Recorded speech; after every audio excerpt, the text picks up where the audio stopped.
there is the woman who is favored going into the women's 100-meter freestyle. 22-year-old Nancy Hogshead of Jacksonville, joining me now, Florida, Nancy Hogshead-Makar. Nancy Hogshead of Jacksonville, Florida.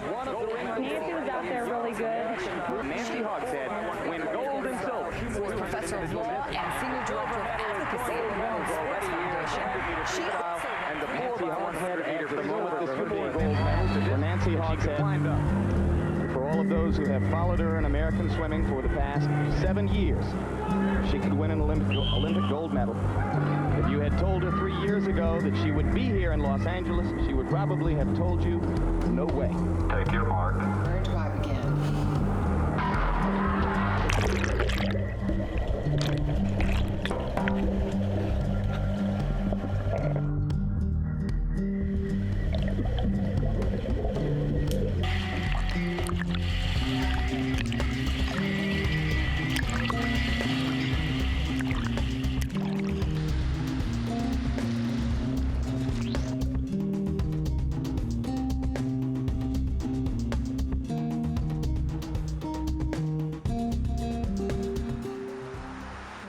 Number one in the world at age 14 in 1977. Still, almost none of my peers who had my credentials, they were national champions and they were world record holders, and they were not swimming in college. And I just thought what everybody thought, which was women's bodies just peak after high school. But in truth, there really was no place for women to go. So it wasn't that there was anything different about women's bodies. It was there were no college scholarships. There just wasn't a place on the team.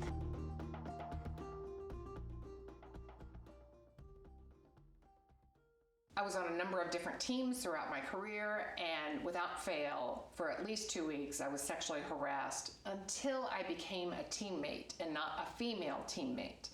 And then at that point, I became sort of one of the guys. And when I was younger, I thought this was an exalted status, and I thought I got to hear what they did on their dates, and they swore in front of me, and I was in the guys' lanes, and I sort of thought this was a better place to be. And it wasn't until I got older that I realized, like, you're not doing any favors for the next person that's right behind you. And you've got to do that because it can't just be better for you. So I got very lucky with the timing of Title IX. So the law was passed in 1972. Suddenly, like, bam, like, it's like the whole country just you lit a match, and I could go pretty much anywhere I wanted to go on full scholarship.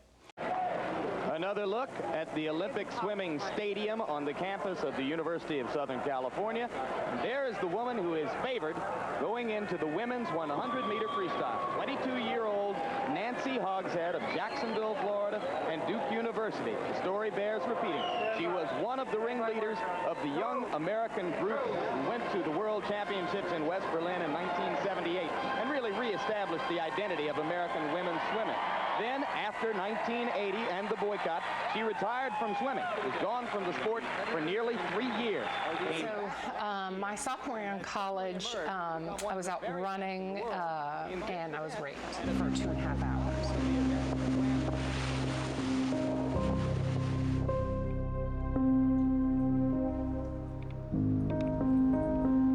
It was a brutal experience, and it was this huge aha awakening to sort of that the world of sexism was going to apply to me. I really thought, I know this sounds really naive, but remember I was only 19 years old, that I was smart and I was strong and I was ambitious, and that certainly sexual violence would never impact me. And I was in some ways really privileged that I didn't know him. I wasn't wearing anything sexy. I hadn't been drinking. I was out running, and he grabbed me and put me into the woods, which is a very tiny percentage of sexual assaults.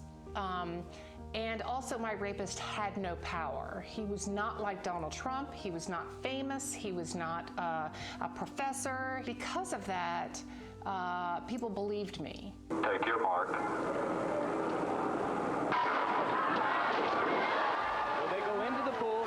Remember, Now, you see how, there's me. See how how I came up first? Because I had very good mechanics. Next to her in lane 5. I had very good coaching. Come off the block Okay, first. so this is Annemarie Verstappen. See how she's out faster than I am? So she's more of a sprinter, a drop-dead sprinter than I am.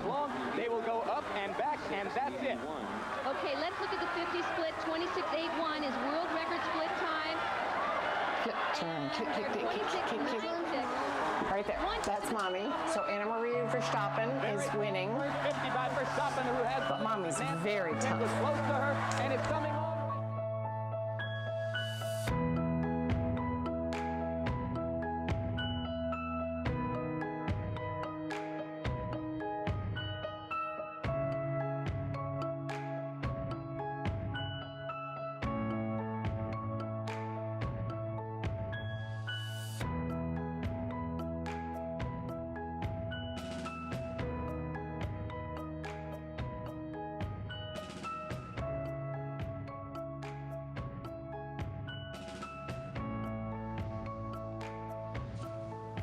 After I made the Olympic team in 1984, Donna Deverona came and talked to the entire Olympic team, men, women, all of us. And her message was, you're about to become famous.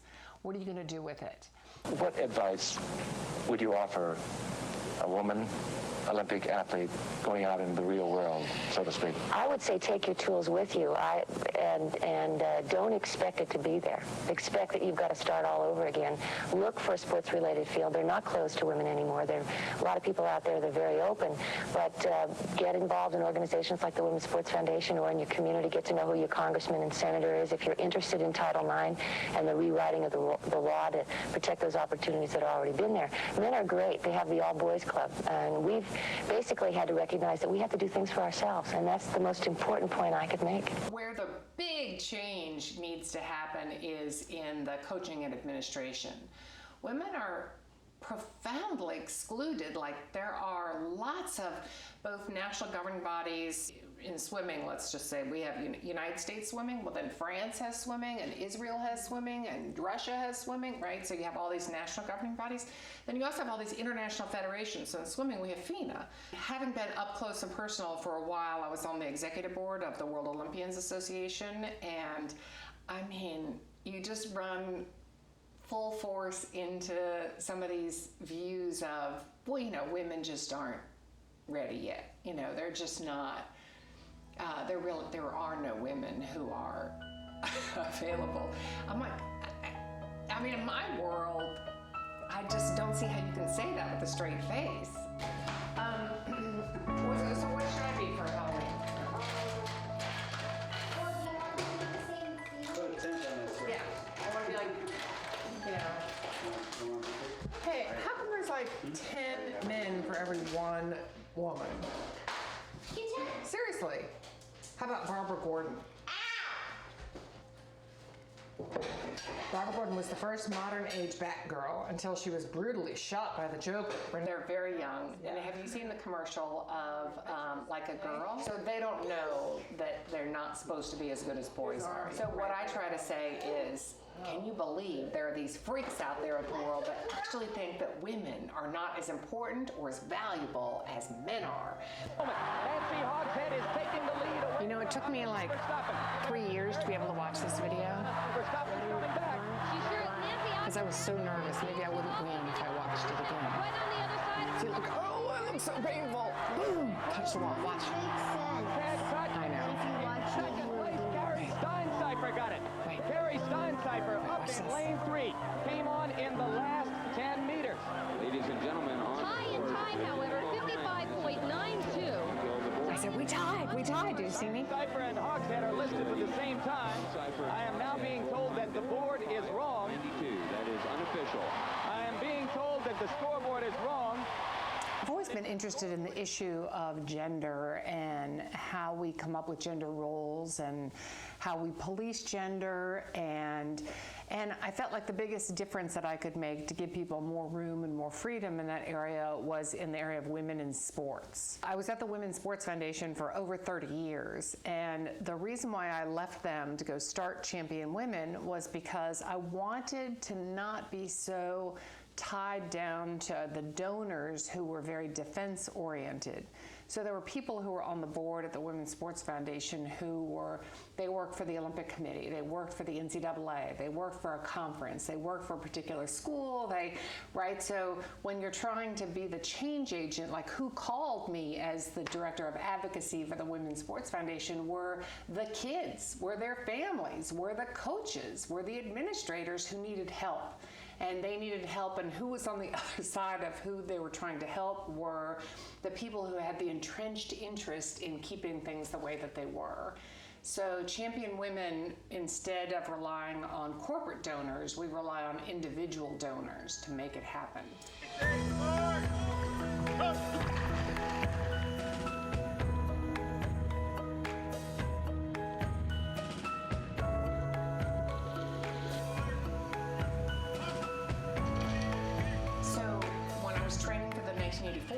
I left college and I wanted a team that was on an Olympic timetable. So I went out to California and I trained with this guy. His name's Mitch Ivey. I went out there knowing full well what his reputation was, but thinking this will never affect me because I'm too old for him. Because I knew his favorite age group was the 15-year-old group and I was 21. But he was molesting a 15-year-old who was on my team. I got to see up close and personal how molestation works and how it gets legitimized. So how she portrayed it, how he portrayed it, how the world saw it because of how they framed it was they were dating. This was a relationship. Fast forward now 32 years, I have really good guy coaches, really the kinds of coaches that you would want your kid to be around, that you know total sexual safety, but they'll still say to me like, well, as long as it's legal, what's wrong with it? And in a way that you would never say with a boss, you would never say with an attorney-client, you would never say with a doctor-patient, you would never say with a therapist, you would never say with a clergy person, you would never say with a family member. In any power relationship, we flatly prohibit those relationships. People who live in public housing are specifically protected from sexual harassment and sexual violence. People who are in prison have very specific protections against sexual harassment and sexual violence. And yet with coaching, there's almost nothing. One of my proudest achievements was at least getting something on the books to say, flatly prohibiting no romantic and sexual relationships between coaches and athletes, that it is an abuse of power regardless of age and consent. To champion women is to be an advocate for women.